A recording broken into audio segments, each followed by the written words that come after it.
Abuelo y su perro. Encontraron un auto oxidado en el barranco.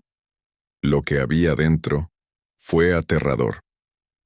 Mis manos, 2 mapas de cuero viejo y agrietado, ya no sirven para el arado, pero tiemblan con el peso de los recuerdos. A mis 78 años, el cuerpo es un traidor que se rinde poco a poco. Pero la memoria, esa terca mula, se aferra a un solo camino, a una sola verdad que he cargado por más de 60 años. Hoy, el sol de la tarde cae sobre San Miguel de Allende tiñendo de oro los pirules y el polvo, y siento en los huesos que el tiempo de guardar silencio se ha acabado. Ya es hora. El pequeño susto que me dio el corazón hace unos meses, ese derrame leve que los doctores llamaron un aviso, fue más que eso. Fue la campana final. La muerte ya no me manda recados. Ahora me llama por mi nombre, y no pienso irme con esta carga a cuestas.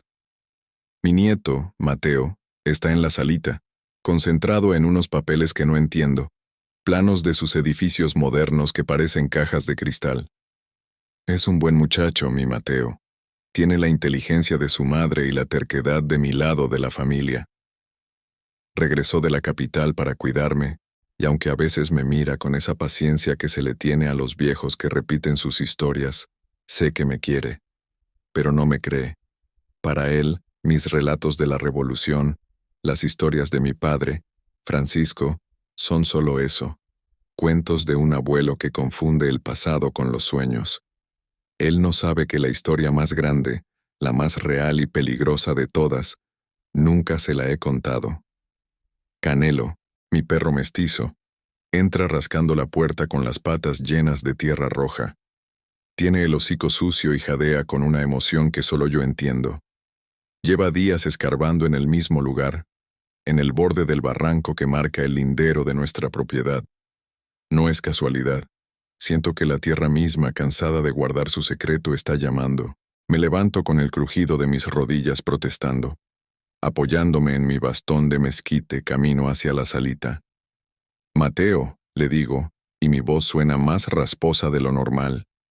Él levanta la vista de sus planos, sus ojos cafés llenos de una preocupación ensayada. ¿Qué pasa, abuelo? ¿Necesitas algo? Ya casi es hora de tu pastilla. Niego con la cabeza. No es eso, mijo. Es Canelo. Encontró algo en el barranco. Algo grande. Mateo suspira, una nube de escepticismo cruzando su rostro. Abuelo, seguro es otro nido de conejos o un armadillo. Ya sabes cómo es Canelo. No, insisto, y me aferro a su brazo con una fuerza que lo sorprende. Esta vez es diferente, tienes que venir, por favor. Ve en mis ojos algo que no había visto antes, una urgencia afilada como un cuchillo. Guarda sus papeles, se pone sus botas de trabajo que siempre deja junto a la puerta y me sigue sin más protestas. Afuera, Canelo ladra y corre hacia el barranco, como si nos estuviera guiando. El aire de la tarde es fresco y huele a tierra mojada y a hierba seca. Mientras caminamos, un recuerdo me golpea con la fuerza de un rayo. Tengo apenas 10 años. Mi padre, Francisco, me tiene agarrado del hombro, su mano pesada y callosa. Estamos parados justo aquí, en este mismo borde. Su rostro, por lo general una máscara de seriedad campesina, está lleno de una tristeza profunda. Aquí, Esteban, me dijo en voz baja. Aquí se perdió todo y aquí se guardó todo. Nunca lo olvides. La tierra tiene memoria. Prométeme que la escucharás cuando te hable. Yo no entendí entonces, pero prometí, y he guardado esa promesa como un tesoro y una maldición. Llegamos al borde del barranco. Canelo ladra frenéticamente hacia un punto cubierto de maleza y rocas sueltas. Ha cavado un hoyo considerable, y entre la tierra removida, algo oscuro y metálico se asoma. Un color antinatural, corroído por el tiempo. El óxido tiene un tono casi sangriento bajo el sol poniente. Mateo se agacha, frunce el ceño. Con una rama, aparta un poco más de tierra y hierbas. Lo que vemos es inconfundible. La curva de un guardafangos antiguo, el borde de un faro de latón. Es un coche. Un coche viejo, sepultado por décadas de deslaves y olvido. Mi nieto se endereza limpiándose las manos en sus pantalones. Me mira esperando una explicación. Su escepticismo ha sido reemplazado por una confusión genuina. ¿Qué es esto, abuelo? ¿Un coche? ¿Aquí? El corazón me martillea en el pecho, un tambor llamando a la batalla final. Tomo una bocanada de aire y lo miro a los ojos. Ese coche, mijo, no es un accidente. Es nuestro pasado. Y hay algo que debo contarte antes de que sea demasiado tarde. Esa noche, sentados en el portal bajo la luz amarillenta de un foco solitario, con el canto de los grillos como única música, empecé a desatar los nudos de mi memoria. Le serví a Mateo un caballito de tequila del bueno, del que guardo para las ocasiones especiales, y uno para mí, para darme valor. Mis manos temblaban tanto que el líquido ambarino se derramó un poco sobre la mesita de madera. Tu bisabuelo, comencé, y la palabra se sintió extraña en mis labios después de tantos años de silencio. El padre de mi padre no fue solo el campesino que todos creen que fue. Su nombre era del mismo que mi padre, Francisco Ramírez, pero a él le decían Paco el Rápido, y no por su forma de trabajar la tierra. Mateo sorbió su tequila, sus ojos fijos en mí, escuchando con una atención que rara vez me dedicaba.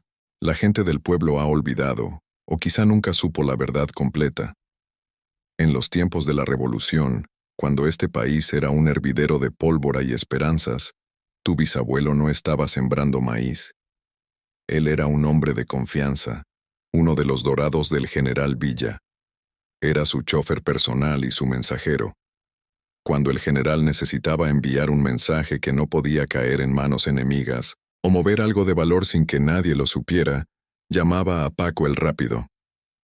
Hice una pausa, dejando que las palabras se asentaran. Vi la duda luchar con la curiosidad en el rostro de mi nieto. Las historias que te contaba de niño no eran solo historias, Mateo. Eran pedazos de la verdad.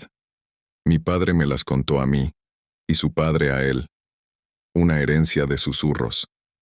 Ser villista después de la Revolución, cuando los que ganaron empezaron a escribir la historia, era peligroso. Muchos terminaron en una fosa o perdieron todo lo que tenían. Por eso mi padre vivió siempre con la cabeza gacha, como un simple campesino.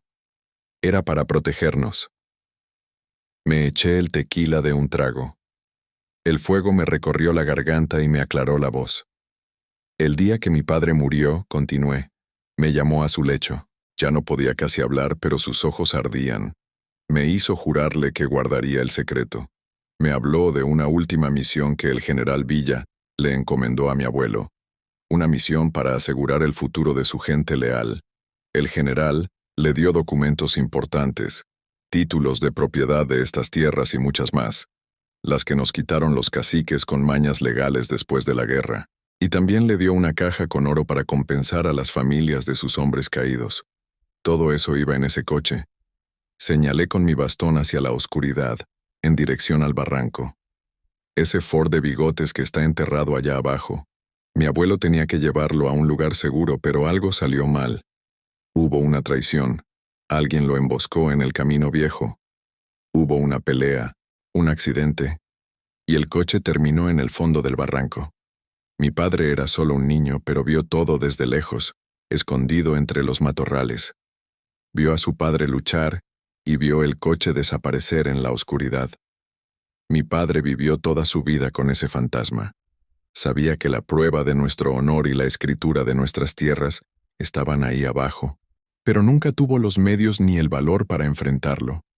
Tenía miedo de lo que encontraría. Miedo de los descendientes de los traidores que aún tienen poder en este pueblo. Cuando él murió, me pasó la carga a mí. Espera el momento adecuado, Esteban, me dijo. Espera a que tengamos a alguien con la fuerza y la inteligencia para luchar por lo nuestro. Miré a Mateo directamente. Sus ojos estaban muy abiertos, el vaso de tequila olvidado en su mano. Te he estado esperando a ti, mijo. El silencio que siguió fue denso, pesado. Mateo se levantó y caminó hasta el borde del portal, mirando hacia la noche. Podía sentir el torbellino en su cabeza. Un arquitecto, un hombre de lógica y planos, enfrentado a una leyenda familiar que de repente tenía un pedazo de metal oxidado como prueba. «Abuelo», dijo finalmente, su voz un susurro. «¿Por qué no me lo dijiste antes?» «Porque tenías que estar listo», respondí. «Y yo también. Este secreto ha sido un veneno lento en mi sangre. Ahora que lo he soltado, siento que por fin puedo respirar. Pero ahora empieza lo difícil. Necesitamos sacar ese coche de ahí. Y necesitamos hacerlo con cuidado». Al día siguiente, la duda de Mateo se había transformado en una determinación metódica. Desplegó sobre la mesa de la cocina un plano que había dibujado a mano, marcando la ubicación del coche, la inclinación del terreno, los posibles puntos de anclaje. Su mente de arquitecto estaba en su elemento. «Vamos a necesitar cuerdas, poleas y más manos, abuelo. Esto no es cosa de dos». Sabía exactamente a quién llamar. «Hablaré con Joaquín», le dije. «Nadie en este pueblo conoce los fierros viejos como él. Y también con el padre Tomás. Su memoria es la biblioteca de San Miguel». Joaquín, mi compadre, llegó esa misma tarde en su camioneta destartalada. Sus manos, como las mías, estaban manchadas de grasa y años, pero sus ojos brillaron con la chispa de un niño ante un juguete nuevo cuando le contamos la historia. «Un Ford de bigotes del 20, válgame Dios, Esteban. Claro que les ayudo, nomás por el gusto de volver a tocar una de esas joyas». El padre Tomás fue más cauto. Lo visitamos en la sacristía, un cuarto fresco que olía a incienso y libros viejos. Escuchó mi relato en silencio, sus dedos entrelazados sobre su sotana gastada. Cuando terminé, asintió lentamente. «Siempre se dijo en el pueblo que tu padre, Francisco, no era un hombre común», dijo con su voz pausada. «La gente mayor recordaba a tu abuelo como un hombre valiente, casi temerario. Lo que cuentas, Esteban, le pone carne a los huesos de esas viejas historias. Pero tengan cuidado. Desenterrar el pasado puede despertar a los fantasmas que lo cuidan». Y luego añadió, con una pequeña sonrisa, «y también a los buitres. Cuenten conmigo para lo que necesiten. La memoria del pueblo merece ser honrada». El primer obstáculo no tardó en aparecer. Rodrigo Sánchez, el comisario ejidal, un hombre con la cara avinagrada y la ambición de un coyote, debió de enterarse por algún chismoso. Se presentó en nuestra propiedad una mañana, con su sombrero puesto hasta las cejas y una actitud prepotente. «Don Esteban», dijo, sin siquiera dar los buenos días. «Me han dicho que andan haciendo excavaciones en el lindero. Le recuerdo que esa parte del barranco es tierra ejidal. Cualquier cosa que encuentren le pertenece al ejido, no a ustedes». Mateo se puso delante de mí, un gesto protector que me llenó de orgullo. «Señor Sánchez, con todo respeto, estamos en nuestra propiedad, y tenemos los documentos que lo prueban. No estamos excavando, solo limpiando la maleza». Sánchez nos miró con desprecio. Su familia, los Sánchez, siempre habían sido rivales de los Ramírez. Se decía que ellos habían sido de los que se beneficiaron cuando nuestras tierras fueron reducidas a esta pequeña parcela. «Más les vale no encontrar nada de valor», gruñó antes de darse la vuelta y marcharse. Su visita solo avivó nuestra urgencia. Trabajamos en secreto, al amanecer y al atardecer, cuando había menos gente en los caminos. Con la ayuda de Joaquín y dos de sus sobrinos, hombres fuertes y discretos, empezamos la ardua tarea. Mateo dirigía la operación como un general de obra. Instalaron un sistema de poleas anclado a un viejo mezquite. La bajada al barranco era peligrosa, una pendiente de tierra suelta y piedras afiladas. Yo me quedaba arriba en una silla, con Canelo a mis pies gritando indicaciones y advertencias. «Cuidado con esa roca, Mateo. Ahí se resbaló mi padre una vez persiguiendo a una iguana», les gritaba, y los recuerdos se mezclaban con el presente.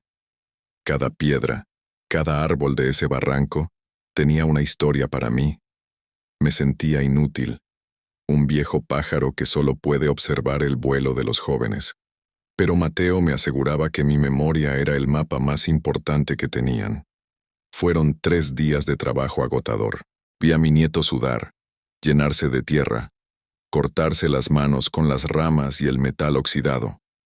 Vi al joven arquitecto de la ciudad convertirse en un hombre de campo, movido por una convicción que ya no era solo la mía, sino también la suya. Cada pedazo de tierra que quitaban, cada rama que cortaban, revelaba más del coche. Estaba increíblemente bien conservado, encajado entre dos grandes rocas que lo habían protegido de los peores deslaves.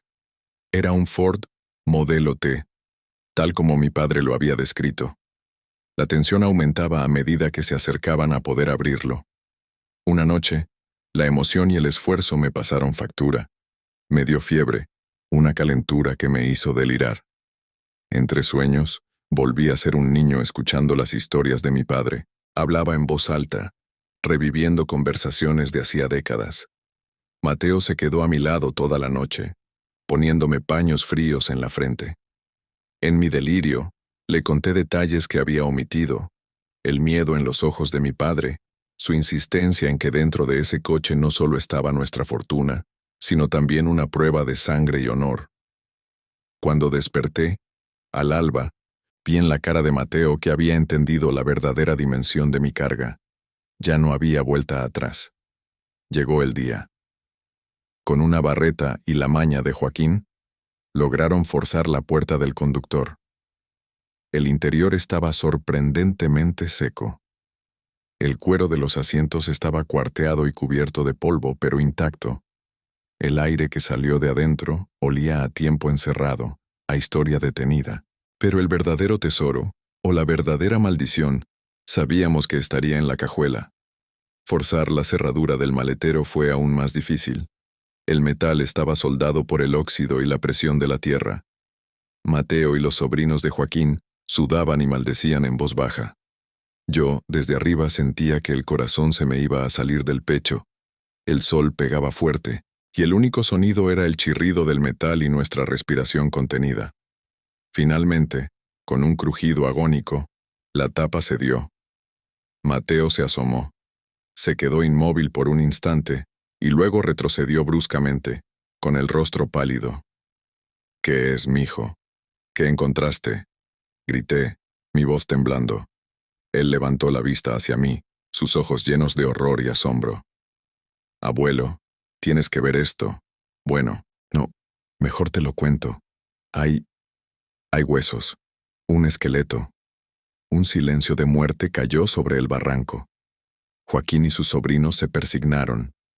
Mi peor temor se había confirmado. La historia de mi padre no era solo de tesoros y tierras, sino también de violencia. Con sumo cuidado, Mateo y Joaquín extrajeron lo que había dentro. Primero, los restos humanos. Llevaban puesto un uniforme militar raído, el de un oficial federal de la época.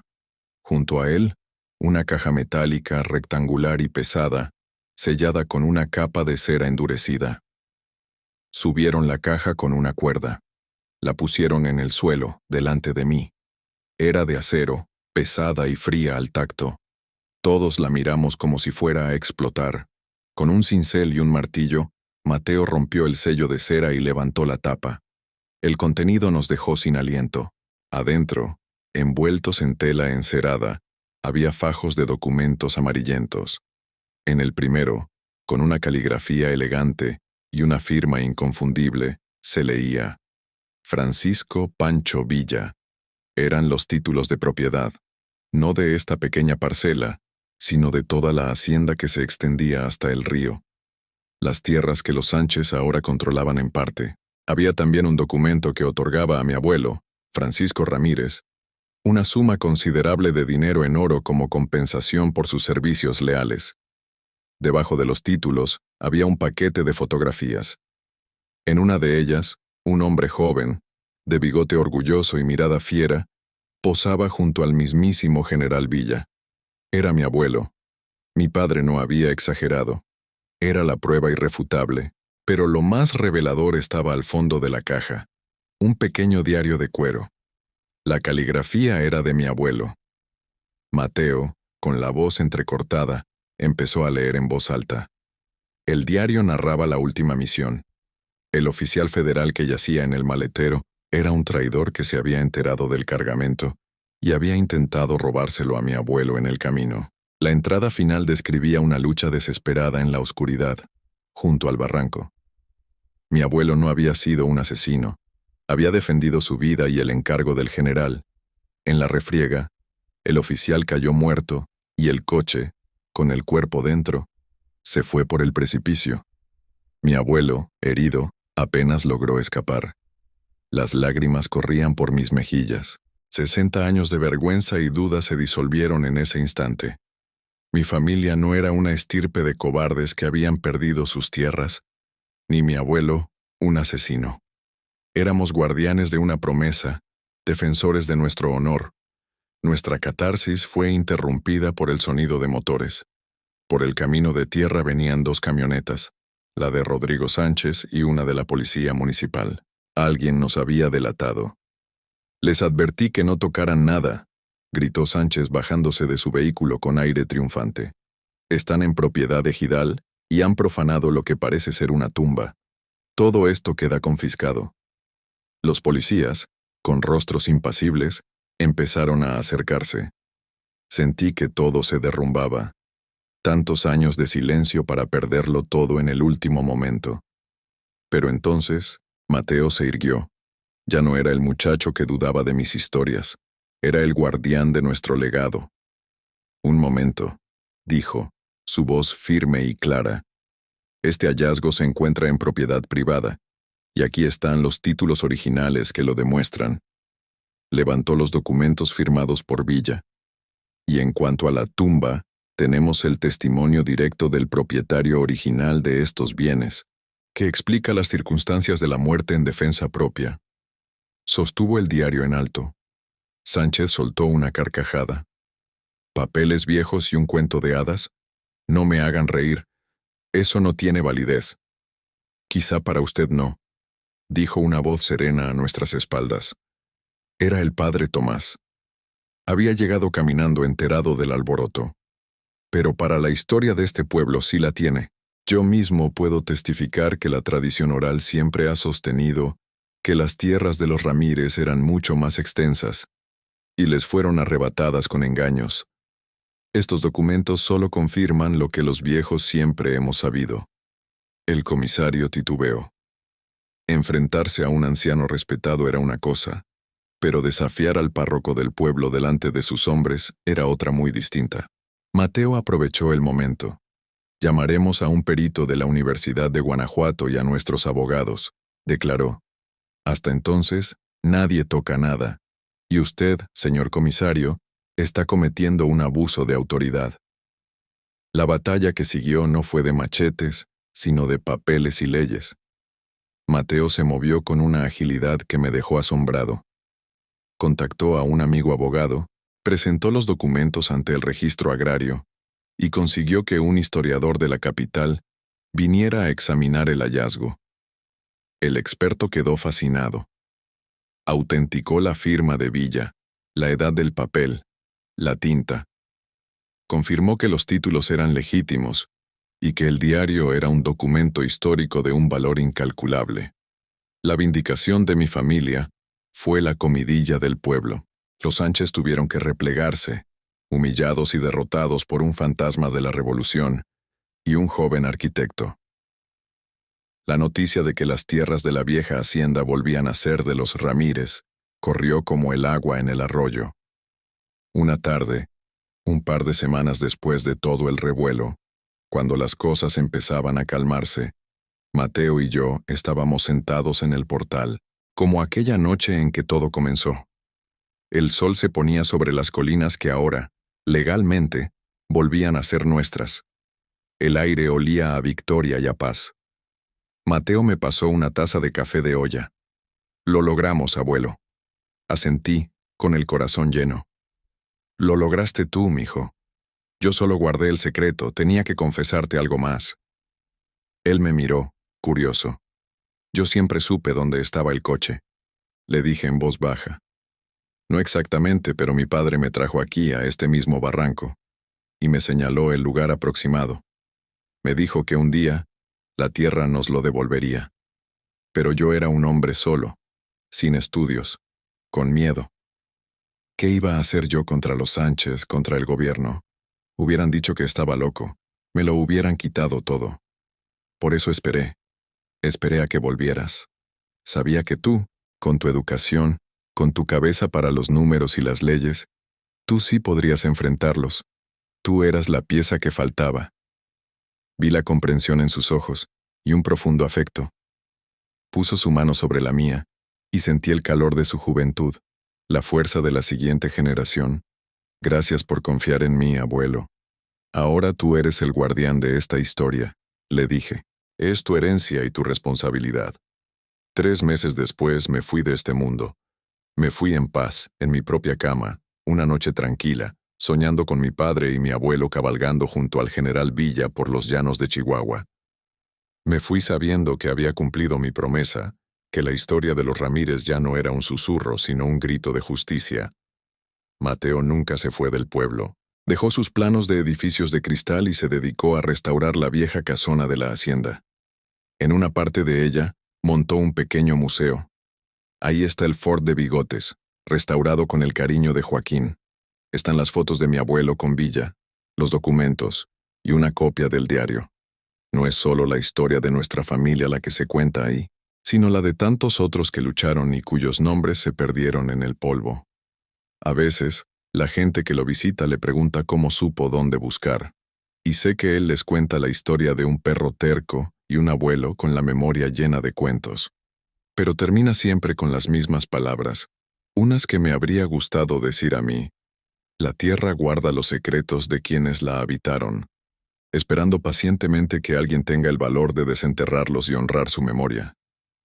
Y yo, desde donde esté, sonrío, porque la tierra habló, y mi nieto supo escuchar.